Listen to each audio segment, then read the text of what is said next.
In the cold, calculating world of the 19th century aristocracy, a woman's worth was measured in titles and gold. For Rosalind Gable, a humble housemaid with nothing to her name but her dignity, her worth was about to be decided for her. She was commanded to marry a man she had never met, a duke known throughout the land not for his power, but for his monstrous size and gluttonous habits. They called him the Beast of Alderwood. But on their wedding night, locked away in the heart of his dark castle, the beast would shed his skin, revealing a secret so profound it would shatter her world and ignite a dangerous game of deception, treason, and forbidden love. The scent of beeswax and lemon clung to Rosalind's worn dress, a constant reminder of her station. For 10 years, since she was a girl of 8, Hawthorne Manor had been her world. She was an orphan, a ghost in the grand tapestry of the Beaumont family, visible only when a floor needed scrubbing or a fire needed stoking. She polished silver she would never use, laundered dresses she would never wear, and served dinners whose leftovers were richer than any meal she had ever eaten. Her life was a quiet rhythm of servitude, punctuated by the sharp tones of the housekeeper and the distant, imperious presence of Lady Genevieve Beaumont, the widowed matriarch who ruled the manor with an iron will encased in velvet gloves. The summons came on a Tuesday, an ordinary grey afternoon that gave no hint of the storm about to break over her head. Rosalind was in the linen closet, counting sheets, when a footman told her Lady Beaumont wished to see her in the morning room. Such a direct command was unheard of. Maids were addressed through the housekeeper, existing as a collective entity, not as individuals. Fear, cold and sharp, pricked at Rosalind's skin. Had she broken something? Offended a guest?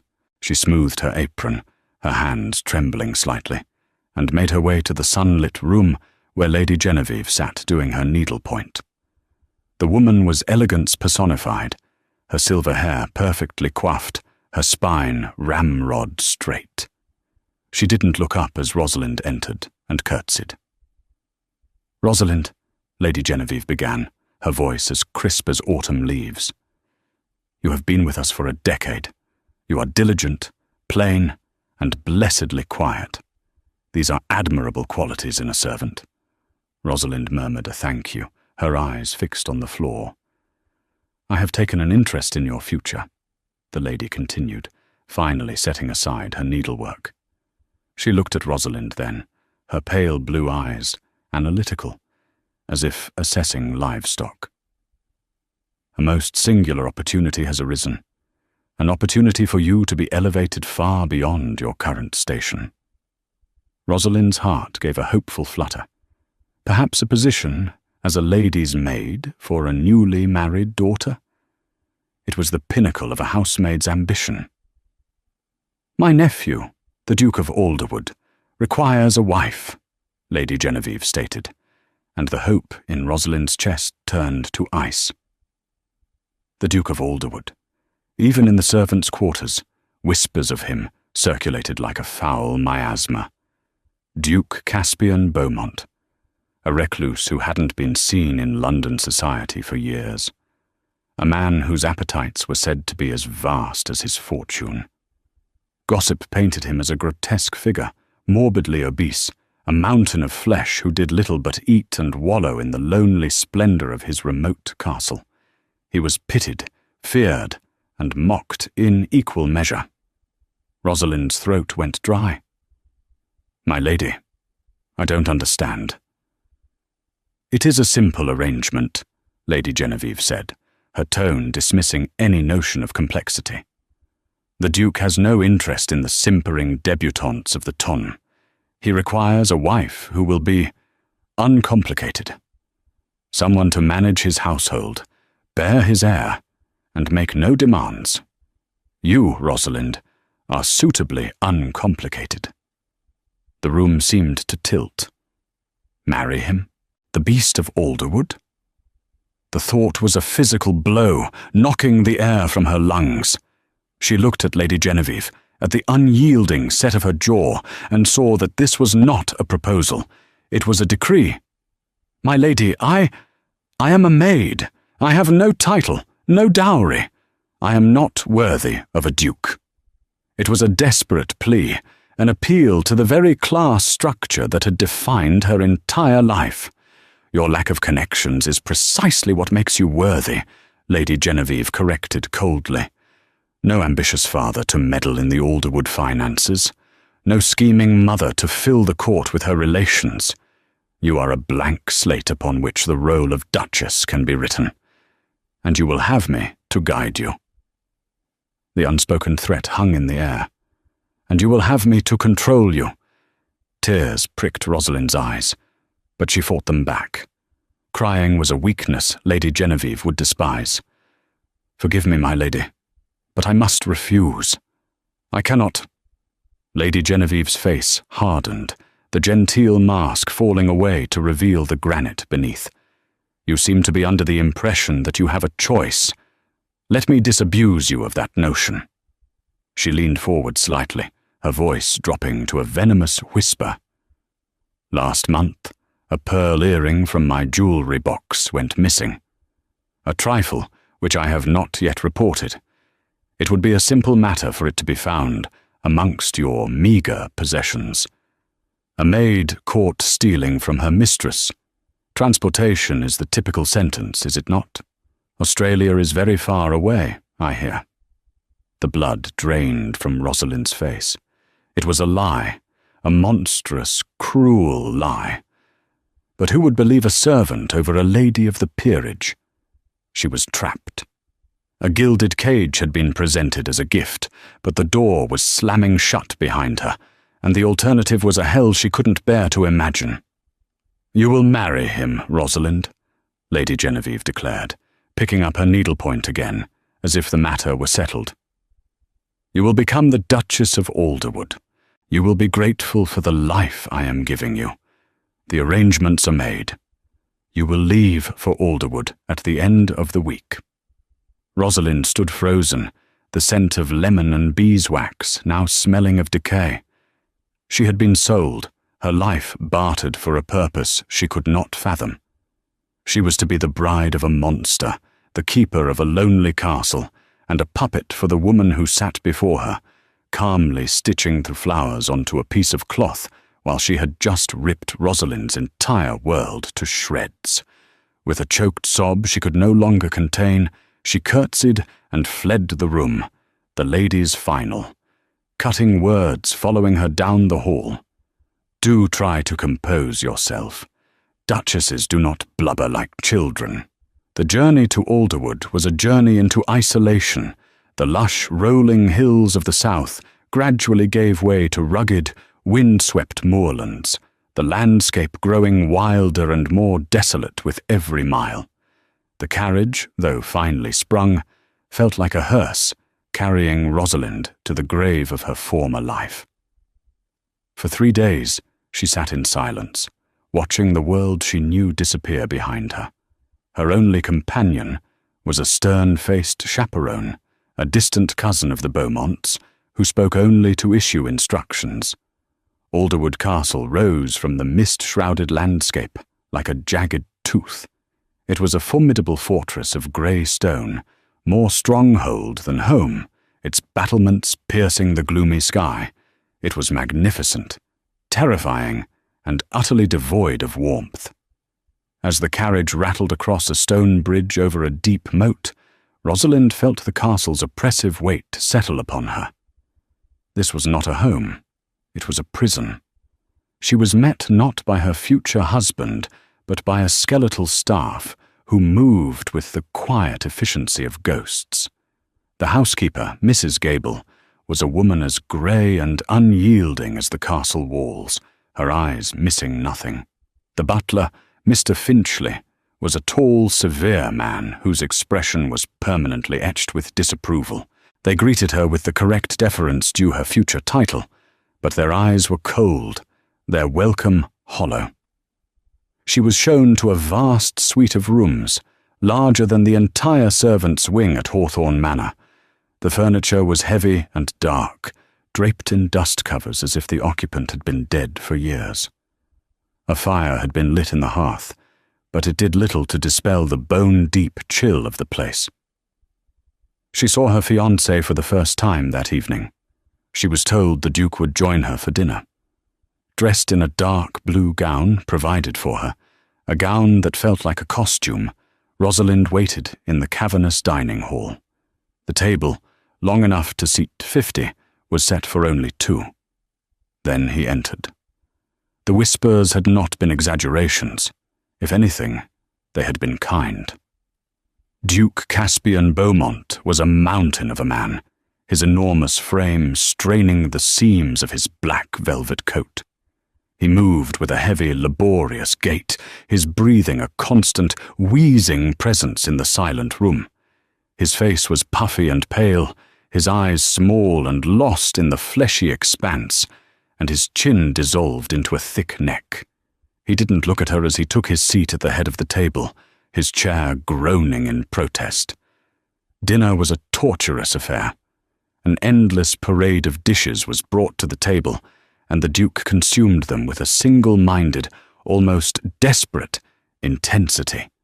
He ate with a shocking lack of decorum, his focus entirely on his plate. He did not speak a single word to her. He did not even acknowledge her presence beyond a brief, dismissive glance when he first sat down. Rosalind, her own appetite gone, watched him, a knot of revulsion and pity tightening in her stomach. This was the man she was to marry. This was the man whose bed she would have to share, whose children she was expected to bear. The monstrous rumors were true. He was not a man. He was an appetite. The wedding, 2 days later, was the coldest ceremony imaginable. It took place in the castle's private chapel, a place of damp stone and faded tapestries. The only attendees were Mrs. Gable, Mr. Finchley, and the ancient, rheumy-eyed vicar summoned from the local village. Lady Genevieve had not bothered to attend. Rosalind felt disembodied, as if she were watching a play about someone else's tragedy. She wore a cream-coloured silk gown that felt like a shroud. She recited her vows in a voice that was barely a whisper, her words swallowed by the chapel's oppressive silence. When the Duke placed the ring on her finger, his hand was surprisingly soft but clammy, the heavy gold band feeling like a manacle. He still did not speak to her. When the vicar pronounced them husband and wife, he simply turned and lumbered out of the chapel, leaving her standing alone at the altar. That night, Rosalind was a bundle of raw nerves.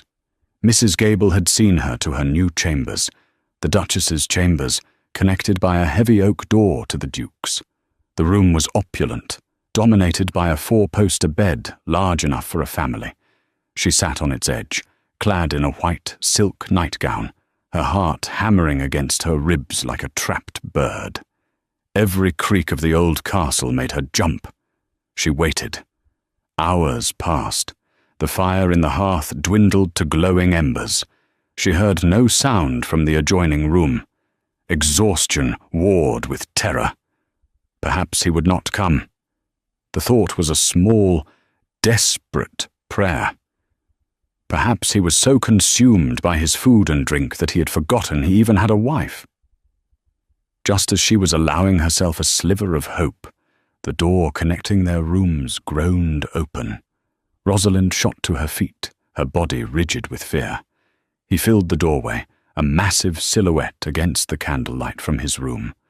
The heavy, wheezing breath preceded him. He stepped into the room, and the latch on the door clicked shut behind him, the sound as final as a coffin lid closing. He stood there, just inside the room, watching her. In the dim light, his bulk seemed even more immense, more monstrous. She could smell the wine on his breath from across the room. She braced herself, squeezing her eyes shut, waiting for him to lurch towards her, to claim the rights he had been given by law and by her cruel mistress. She waited for the beast to pounce. But he didn't move. There was only the sound of his labored breathing and the frantic pounding of her own heart. When she finally dared to open her eyes, he was still standing by the door, his expression unreadable in the shadows. The silence stretched, taut and suffocating. Rosalind's mind raced, conjuring every terrible possibility. She remained frozen by the bed, her hands clenched at her sides, watching the hulking figure of her new husband, the man who was legally her master. Then he did something entirely unexpected. He raised a hand not to his coat, but to his own face. He sighed, a sound not of exertion, but of profound weariness. It was a human sound, so out of place with the monstrous image he presented that it startled her. "You can breathe, girl," a voice said. It was low and clear, lacking the wheezing, guttural quality she had expected. It was the voice of a man, not a creature. Her eyes widened. The Duke, her husband, reached up to the side of his neck. There was a faint sound, a soft peeling noise, and he began to pull at his own skin. Rosalind gasped, a hand flying to her mouth, her fear momentarily eclipsed by sheer, horrified confusion. Was he mad? Was this some form of self-mutilation? But it wasn't skin. It was a prosthetic, a masterfully crafted piece of latex that blended seamlessly with his own flesh, creating the illusion of heavy jowls and a triple chin. He peeled it away, revealing a strong, defined jawline beneath. He then unbuttoned his waistcoat and the shirt beneath it. He reached inside and began unstrapping a complex harness of weighted padding that covered his chest, his stomach, his entire torso. Rosalind could only stare, speechless, as the Duke of Alderwood began to dismantle himself. Layer by layer, the illusion was stripped away. The enormous belly, the thick, padded arms, the weighted vest that forced his shoulders into a slump. All of it was removed and dropped unceremoniously onto the floor. With each piece that fell away, the man beneath emerged, transforming before her very eyes. The mountain of flesh receded, revealing a man who was tall, lean, and powerfully built. The sluggish, heavy-footed creature was replaced by a man who stood with the easy grace of an athlete. He ran a hand through his matted hair, pushing it back from a high forehead. Finally, he stood before her, clad only in his breeches and a thin linen undershirt. He was a complete stranger. The pale, puffy face was gone, replaced by a handsome, intelligent one with high cheekbones, a straight nose, and eyes the color of a stormy sea. Those eyes, once lost in folds of flesh, were now sharp and piercing, and they were fixed on her with an unnerving intensity. He looked nothing like the beast of Alderwood. He was a man shackled by a terrible secret. Rosalind felt the floor sway beneath her. Her mind couldn't process the transformation. She opened her mouth to speak, to scream, but no sound came out. It was a trick. It had to be a magic trick, a phantom of her terrified imagination. "I imagine," the man said, his voice now laced with a bitter irony, "that this is not what you were expecting on your wedding night." He walked towards her. His steps were silent now, his movements fluid. He stopped a few feet away, giving her space. She could see him clearly in the firelight, the tension in his jaw, the weariness in his eyes, the faint scar that cut through his left eyebrow. Who are you?" she finally managed to whisper, her voice trembling. "I am your husband," he replied simply. "Caspian Beaumont, Duke of Alderwood. The real one. But the size," she stammered, gesturing vaguely at the heap of padding on the floor. "A costume," he said, kicking at the pile with his foot. "A prison of my own making. A necessary and deeply unpleasant deception." He saw the utter disbelief and fear in her eyes, and his expression softened slightly. "I am not going to harm you, Rosalind. I promise you that. In fact, You may be the first person in 5 years, aside from Finchley, to see me as I truly am." He paced the room, the caged energy of a man long confined radiating from him. "For the last 5 years, the world has believed me to be a gluttonous, indolent fool. A pathetic creature drowning his sorrows in food and wine, incapable of managing his own affairs, let alone posing a threat to anyone." "A threat? A threat to whom?" Rosalind asked, her fear slowly being replaced by a dizzying curiosity. Caspian stopped and turned to face her, his gaze intense. "To the people who murdered my parents." The words hung in the air, heavy and cold. "Murdered? The official report said it was a carriage accident." "The official reports were wrong," he said, his voice hard as flint. "My father was a reformer.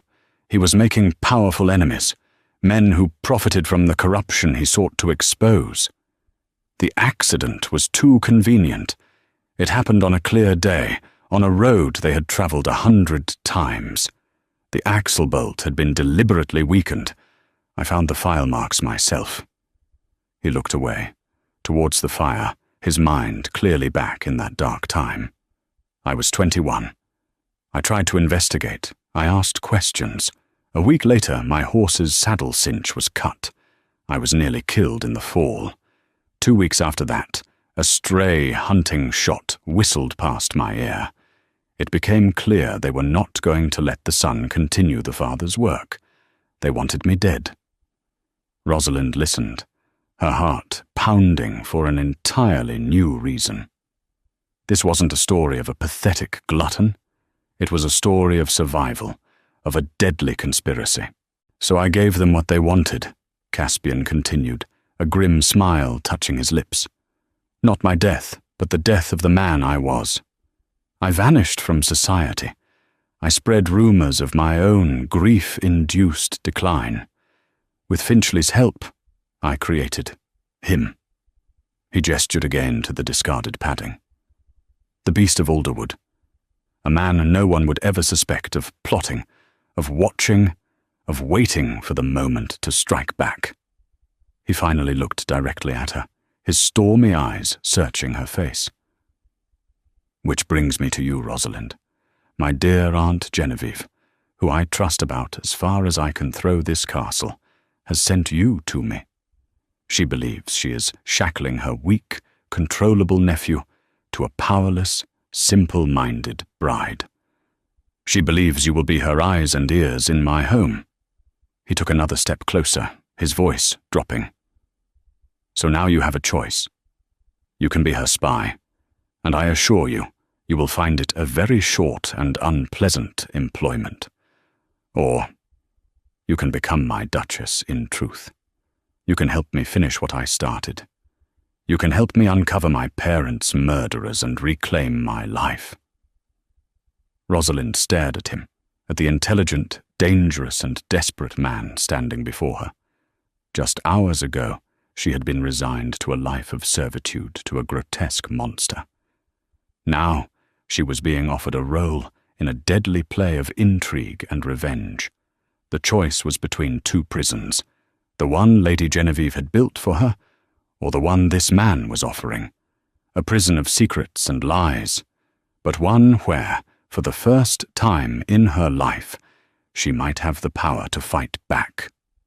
Her fear was gone, replaced by a surge of something she hadn't felt in years, a spark of defiance.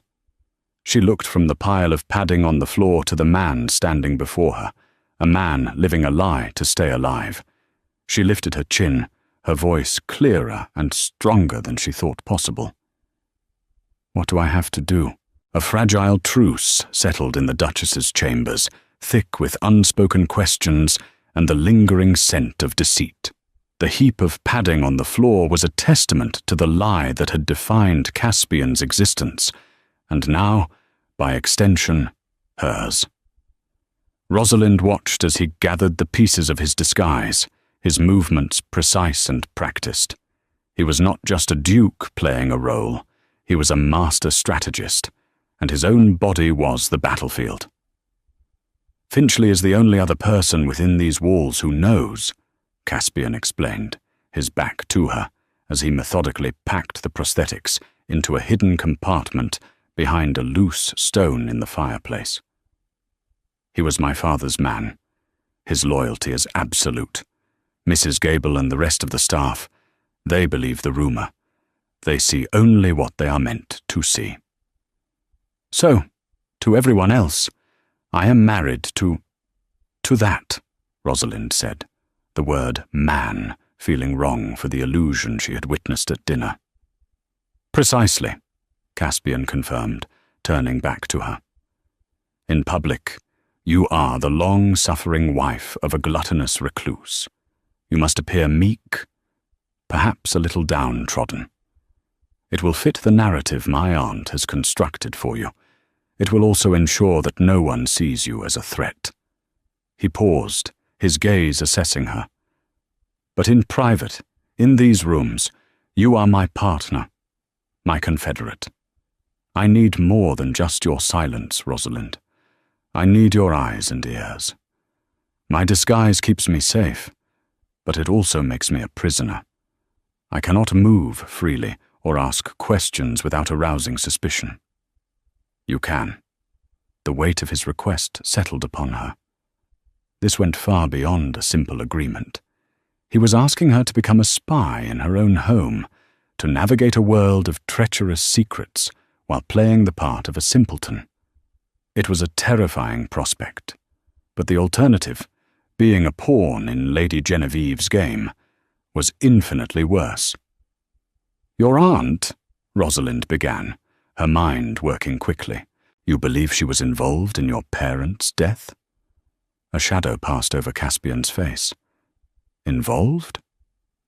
I believe she was the architect. She is my father's younger sister. While he was alive, she was secondary. With him gone and me believed to be incompetent, the Beaumont family influence, the Alderwood fortune, it all falls under her de facto control. She manages my finances, my holdings. She has grown very powerful in my absence. And marrying me to you secures a position, he finished for her. By marrying me to a non-entity, she prevents a union with another powerful family who might challenge her authority. She thinks she has installed a warden who is secretly her spy. She has no idea she has just handed me my greatest potential asset. Over the next few days, a strange new reality took shape. By day, Rosalind was the Duchess of Alderwood, a quiet, timid figure who oversaw the household with a gentle but uncertain hand. She ate her meals in near silence, watching her husband consume monstrous quantities of food, the performance so convincing that it often chilled her to the bone. She learned to ignore the pitying glances from the maids and the stern disapproval of Mrs. Gable. But at night, the castle transformed. After the staff retired, Rosalind would slip through the connecting door into Caspian's chambers, which were not the sty of a glutton, but a Spartan study filled with maps, ledgers, and coded correspondence. The beast of Alderwood would vanish, and Caspian would emerge, sharp, focused, and relentless. He became her tutor in the world she had just entered. He taught her about the families of the peerage, their alliances, their rivalries, and their secrets. He showed her his father's research, lists of names, suspicious business dealings, notes on political bribes. The men his father had been investigating were some of the most powerful in England. This man, Lord Percival Morley, Caspian said one night, pointing to a name in a ledger. He is my cousin, my aunt's son. Charming, handsome, and utterly ruthless. He visits my aunt constantly. I believe he is her agent in London, the public face of her ambition. I have met him, Rosalind said quietly. He came to Hawthorne Manor once. He was attentive. I thought he was just being kind to a servant. Caspian looked at her sharply. Percival is never just kind. Every action has a purpose.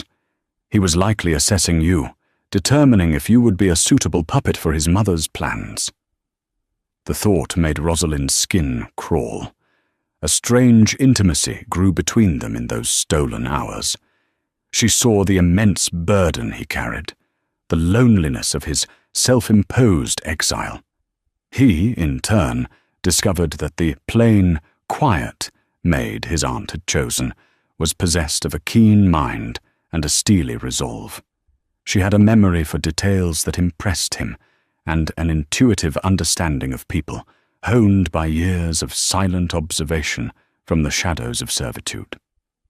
He began to trust her, not just with his secrets, but with his thoughts. He told her of his parents, of his love for the wild moors of his home, of his dreams of restoring the Alderwood name to one of honor instead of shame. She, in turn, found her voice. She spoke of her childhood in the orphanage, of her quiet hopes for a simple life that had been so cruelly stolen from her. One evening, as they were poring over a map of London, their hands brushed as they both reached for the same document. A jolt like lightning passed between them. They both froze, looking up at the same moment. In the flickering candlelight, she saw not the calculating duke or the haunted son, but simply a man. A man who looked at her with an intensity that had nothing to do with conspiracy and everything to do with the woman she was. He pulled his hand back as if burned. "Forgive me, Your Grace," he murmured, the formal title a sudden, jarring barrier between them. "My name is Rosalind," she said softly, her heart beating a little faster. He met her gaze, and for a long moment the web of lies and danger fell away, leaving only the two of them in the quiet heart of the sleeping castle. A fragile, unspoken connection had been forged, a bond that was far more dangerous than any political conspiracy, for it threatened to compromise the very roles they were forced to play. They were no longer just allies. Something else was taking root in the shadows, something that could either be their salvation or their ultimate undoing. A month after the wedding, a letter arrived bearing the Beaumont crest. It announced the imminent arrival of Lady Genevieve and her son, Lord Percival Morley. They were coming to Alderwood to inquire after the happiness of the new couple. A cold dread settled in Rosalind's stomach. Caspian, upon reading the letter, gave a grim, humorless smile. "The serpent is coming to inspect her cage," he said that night in his study. "She is coming to see if her puppet is performing as expected." "What does she expect to find?" Rosalind asked, her hands clasped tightly. "She expects to find you miserable, isolated, and terrified of your beastly husband," Caspian replied. "She will offer you sympathy. She will try to make you her confidant. She will press you for information about my habits, my moods, my health. She is testing your loyalty." The performance had to be perfect. The days leading up to their arrival were fraught with tension. Caspian coached her, drilling her on how to appear convincingly cowed. "Don't meet her eye for too long. Ring your horns.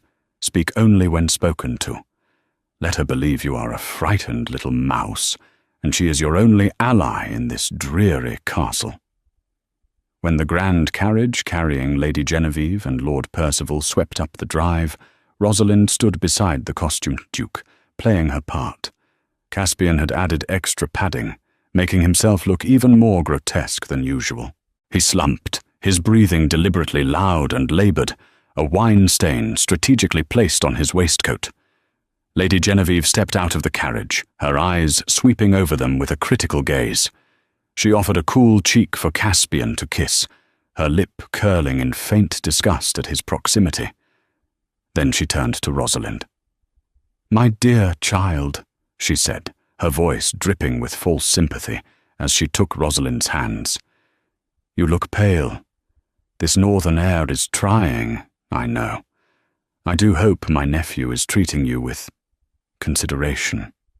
The last word was loaded with meaning, a clear invitation to complain. Rosalind dropped her gaze to the floor. "The Duke is, as I was told, my lady," she mumbled, letting a slight tremble enter her voice. "You are kind to visit."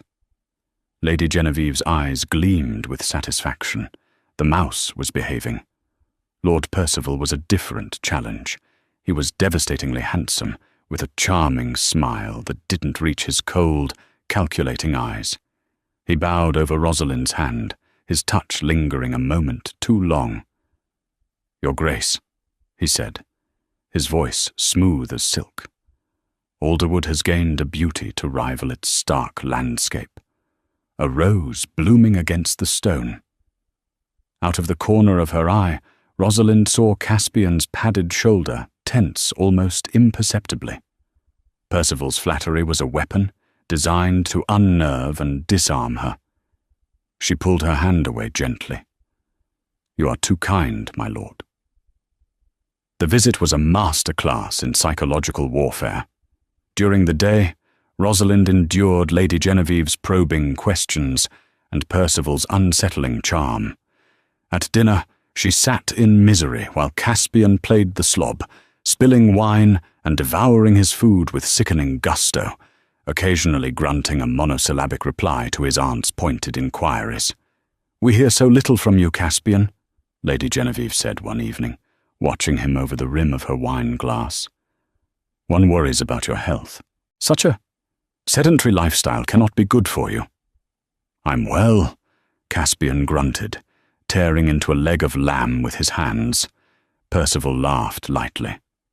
"My cousin has always had a healthy appetite. He focuses on the important things in life, eh, Caspian? Wine, women, and song?" He winked at Rosalind, who felt a flush of anger. They were openly mocking him, treating him like an imbecile. It took all her willpower to keep the mask of timid submission in place. The true battle took place in stolen moments. Lady Genevieve would find Rosalind in the library or the gardens, her approach always cloaked in kindness. "You must not feel trapped here, my dear," she said one afternoon as they walked along the rose bushes. "You can write to me. Tell me everything.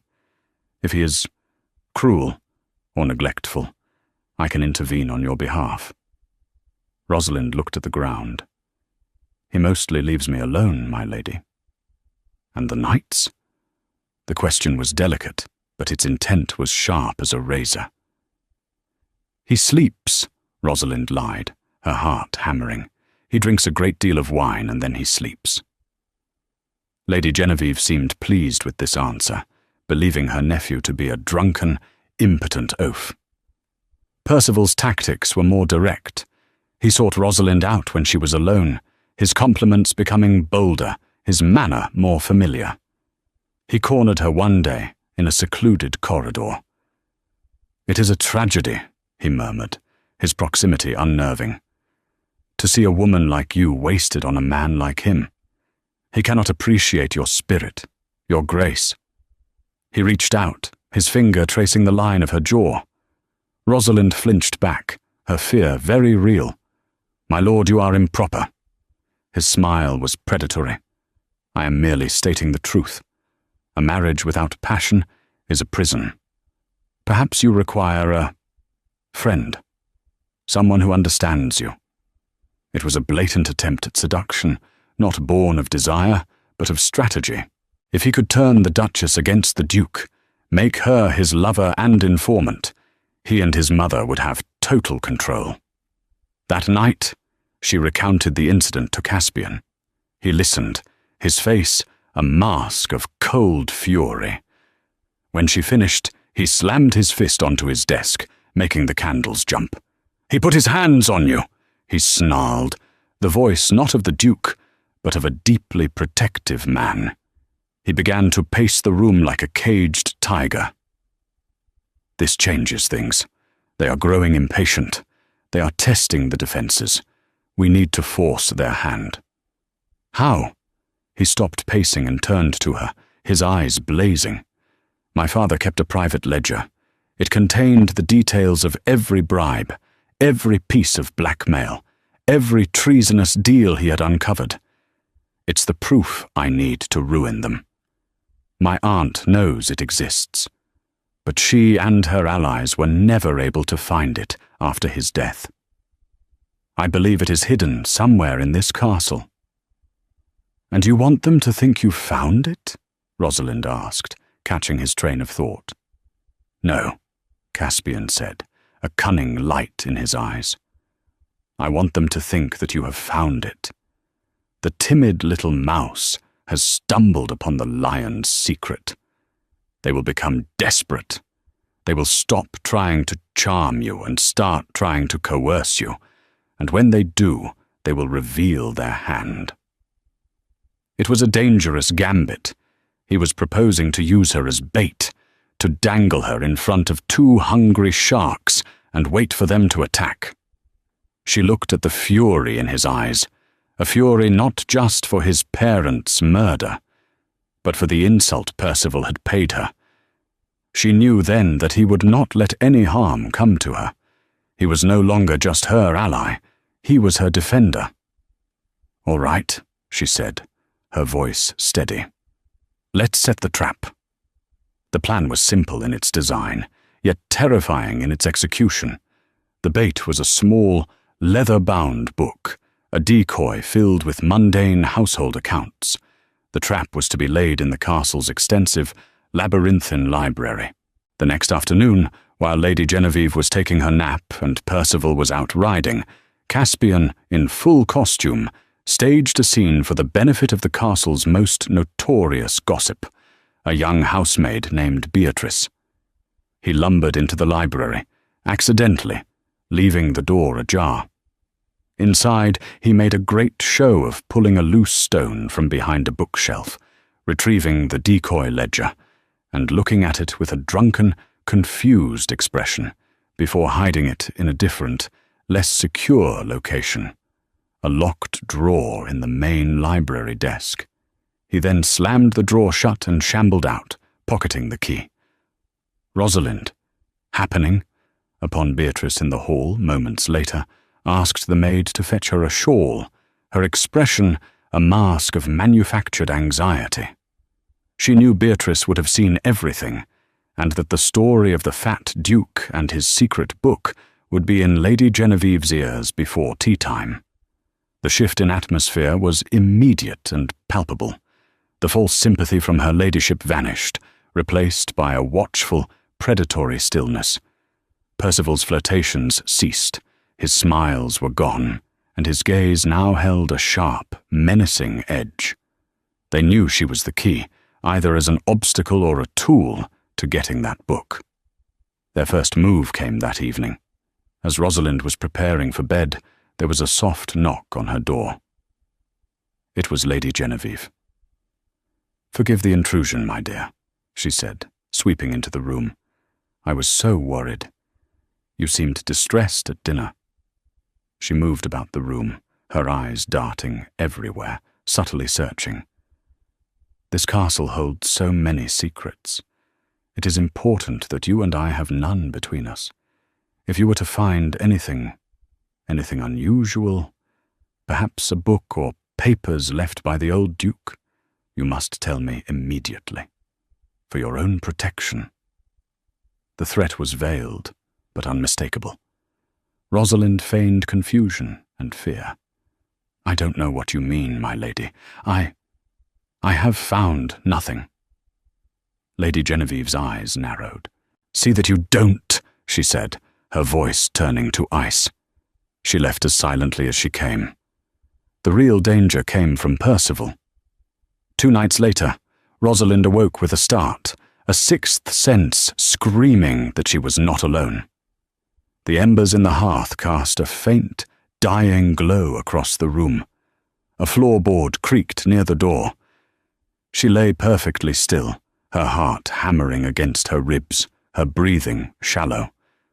A shadow detached itself from the deeper shadows by the doorway. It was a man, and he was moving silently towards her bed. It was Percival. Rosalind's blood ran cold. The connecting door to Caspian's room was locked from her side, a nightly precaution. She was trapped. Percival reached the side of her bed, a silver letter opener glinting in his hand. He was not here to seduce her. "I will ask you only once, Your Grace," he whispered, his voice a venomous hiss. "The key to the library desk. Where is it?"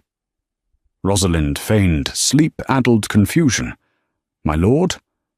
What are you doing in my chambers?" "Do not play the fool with me," he snarled, grabbing her arm. His grip was like iron.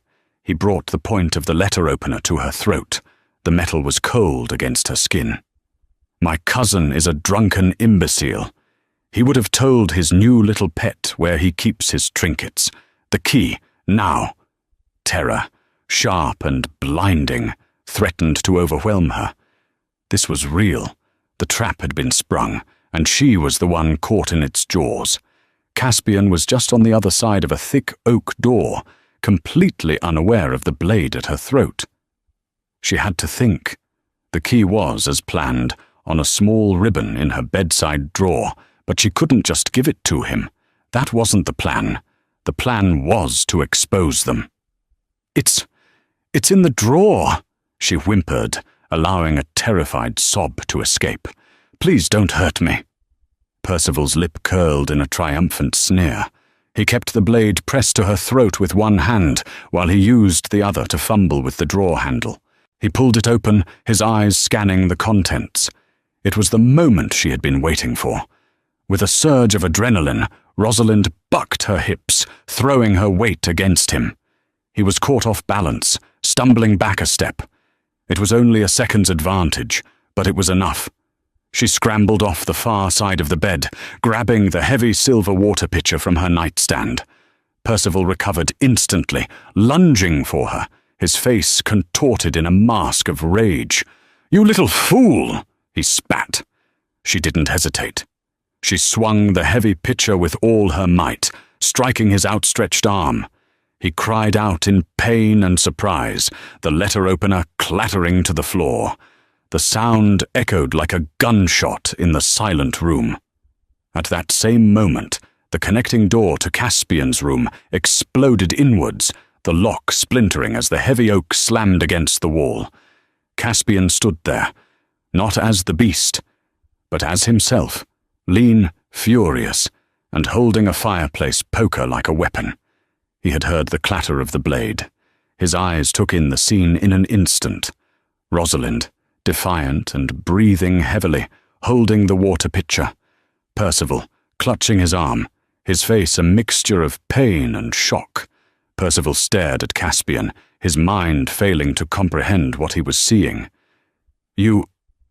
But you're not quite the man you thought I was," Caspian finished, his voice deadly calm as he advanced into the room.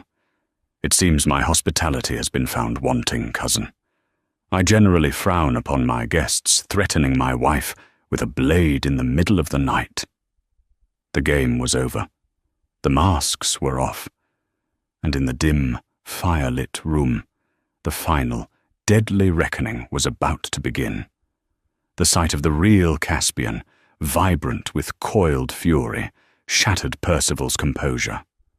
The carefully constructed world of Beaumont family politics, built on the foundation of the Duke's weakness, crumbled in an instant.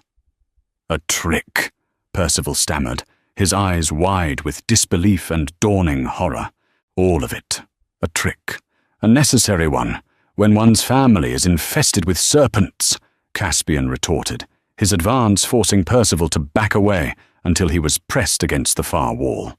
The poker in Caspian's hand never wavered. "You came for a book, I believe." From the doorway behind Caspian, Mr. Finchley appeared, holding a lit candelabra high. He was flanked by two grim-faced footmen who had clearly been waiting for his signal. The trap had been far more elaborate than Rosalind had known. "You will hang for this," Percival snarled, trying to regain a sliver of his aristocratic arrogance. "Threatening a peer of the realm." "On the contrary," Caspian said smoothly, "you broke into my wife's chambers with a weapon. You are the one who will be explaining yourself to the magistrate. But before that, you will explain yourself to me." At that moment, the main door to Rosalind's chambers opened, and Lady Genevieve swept in, her face a mask of outrage. "What is the meaning of this commotion? Percival!" She stopped dead, her eyes falling on Caspian. The blood drained from her face, leaving her looking old and skeletal in the candlelight. She stared at her nephew, the nephew she had dismissed, controlled, and plotted against, and saw not the pathetic creature of her making, but the vengeful son of the brother she had betrayed. For the first time in Rosalind's memory, Lady Genevieve Beaumont was speechless. "Aunt," Caspian greeted her, his voice dripping with icy formality. "How good of you to join us. Your son and I were just having a conversation about family heirlooms, specifically, my father's ledger." He turned his gaze back to Percival. "The book in the desk is a decoy, but the real one, I've had it all along, hidden in the one place you would never have thought to look." He nodded to Finchley, who stepped forward and handed Caspian a slim, oilskin-wrapped package. Caspian unwrapped it and held up the true ledger. "My father was a meticulous man. It's all in here, Percival. The payments to the man who weakened my parents' carriage axle, the network of spies you and your mother placed in London, the treasonous sale of naval secrets to the French during the war, a crime for which a good man, a friend of my father's, was falsely accused and hanged, your entire web of ambition and murder, detailed in his own hand." Lady Genevieve let out a choked gasp. It was all true. "This changes nothing," she said, her voice trembling, but still defiant. "It is your word against ours, a madman's scribblings." "Not just his scribblings," Rosalind said, stepping forward. Her fear was gone, replaced by a cold, righteous anger. "When Lord Percival visited Hawthorne Manor, he spoke with your business agent, a Mr. Crowe. He was careless. He thought no one would listen to a lowly maid. But I heard him mention a payment related to the French contract. I remember the date and the amount. I imagine my testimony, the testimony of a duchess, might be of some interest to the crown." Lady Genevieve stared at Rosalind as if seeing her for the first time, not as a mouse, but as the architect of her doom. The plain, quiet girl she had chosen for her malleability had become her executioner. It was over. Percival, seeing no way out, lunged not at Caspian, but at Rosalind, intending to take a hostage. But Caspian was faster.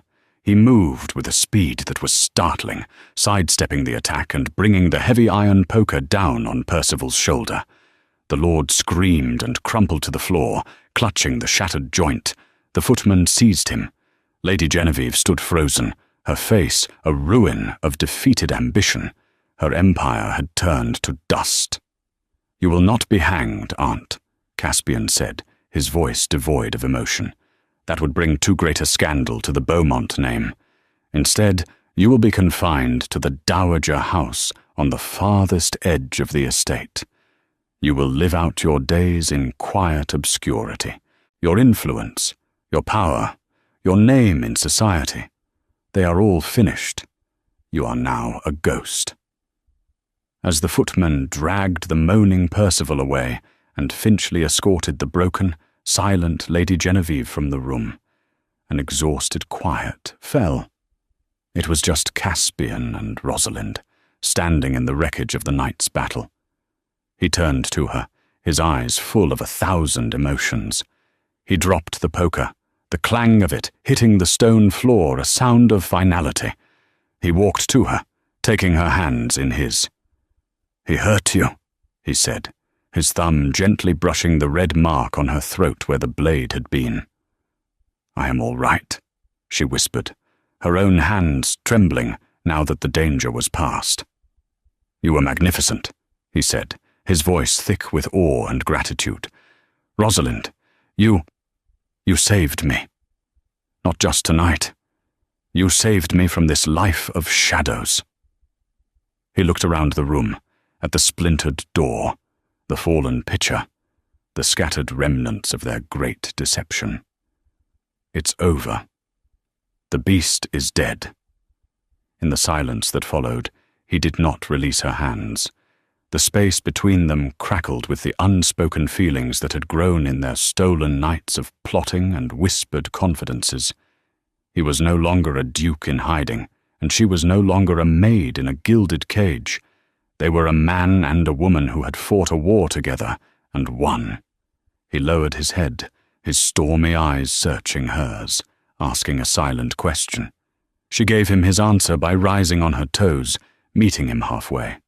Their first kiss was not one of passion, but of profound, aching relief. It was a promise of a new beginning, a dawn breaking over the dark battlements of Alderwood Castle. The humble maid and the hidden duke were finally free to discover who they could be, together in the light. And so, the tale of the beast of Alderwood came to a close, not with a roar, but with a quiet vow of love and partnership. Rosalind and Caspian, forged in a crucible of deception and danger, emerged not as a duke and his duchess, but as two equals who had found their sanctuary in one another. The shadows that had haunted the castle for so long were banished by the light of truth, and Alderwood became a home, not a prison. Their story serves as a powerful reminder that true sight lies not in what the eyes see, but in what the heart understands. The most monstrous facades can hide the noblest of hearts, and the humblest of beginnings can lead to the most extraordinary destinies. Thank you for joining us on this journey. If their story of courage and unexpected love touched your heart, please show your support by hitting the like button, sharing this video with fellow romance lovers, and subscribing to our channel for more tales that sweep you away to another time. Don't forget to ring the notification bell so you never miss a new story.